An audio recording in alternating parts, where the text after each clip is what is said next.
Hello and welcome to another practice of chair yoga. My name is Brentan, and when you're ready, let's get started.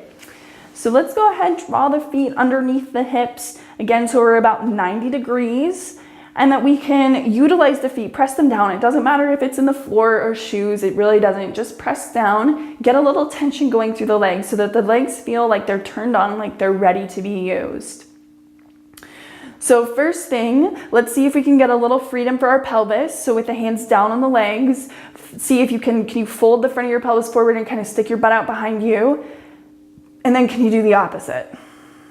And just work with a little pelvic tilt here. In and out, back and forth.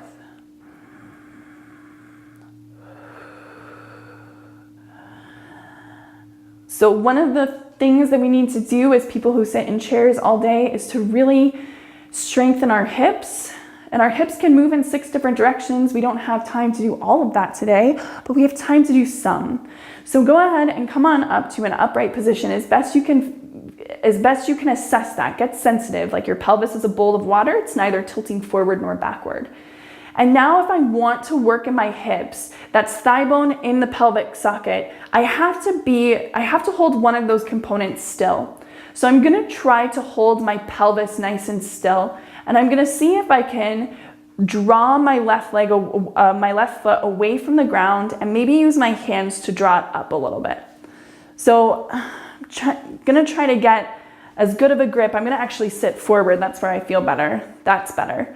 So that now I'm trying to get my leg and I'm trying to really get my thigh and my lower abdomen close together. So I'm really pressing my low back forward, and so my pelvis is not scooping underneath me. At the same time, I'm trying to get nice and lifted through the upper body, so I'm not borrowing or compensating for any other place. So now I feel it intensely in the inner groin area. This is hip flexion. Important that we develop our ability to actively do this. So can I test here? Can I let go of the leg without borrowing from any other place? In other words, can I let go and remain still? See if you can for 5, 4, 3, 2, and 1. Thanks for playing, you guys. Go ahead, release that out, shake it out a little bit. So sometimes we sit down all day and then we complain and we say, I need to open my hips, I need to stretch. I think one of the things we need to also consider is tissue adaptation and making sure that we're also loading these areas of our body and strengthening them, because that, I think, is ultimately what makes us more pain-free than stretching.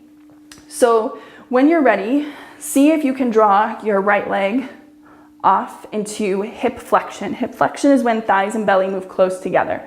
And so I really want to exaggerate that. I want my low back to really be pressing forward here. And I can feel the more that happens, the more this triggers in the inner groin and thigh.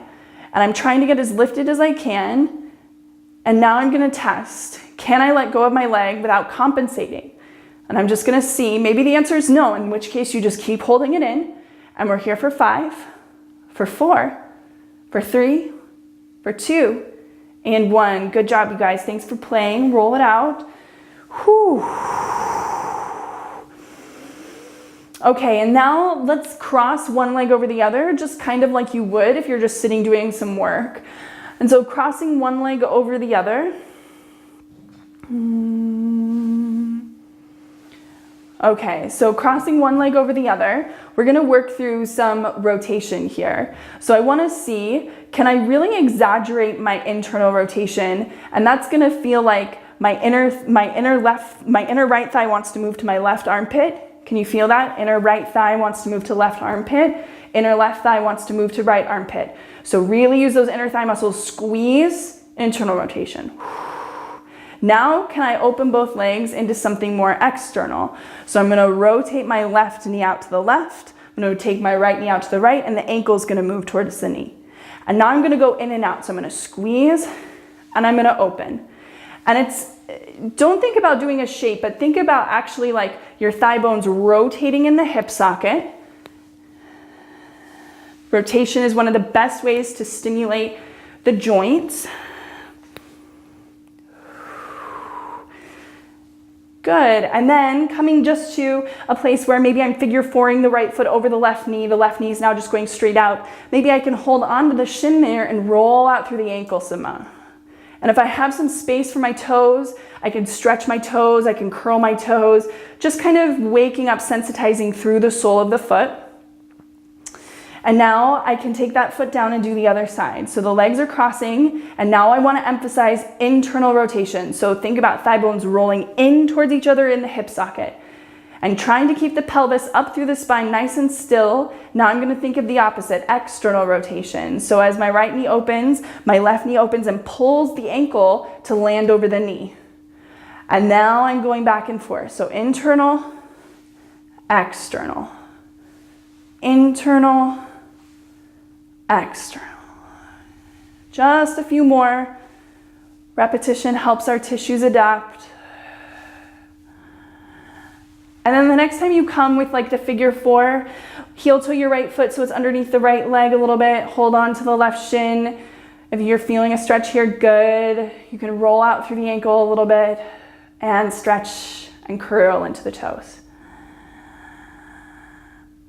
Alrighty, so that was a little bit of a hip practice for you. I hope you feel like you contracted some muscles there. That's the key, that's important. I think that's what makes us feel good in the end of the day. So thanks so much for joining, and I'll see you here next time. Bye.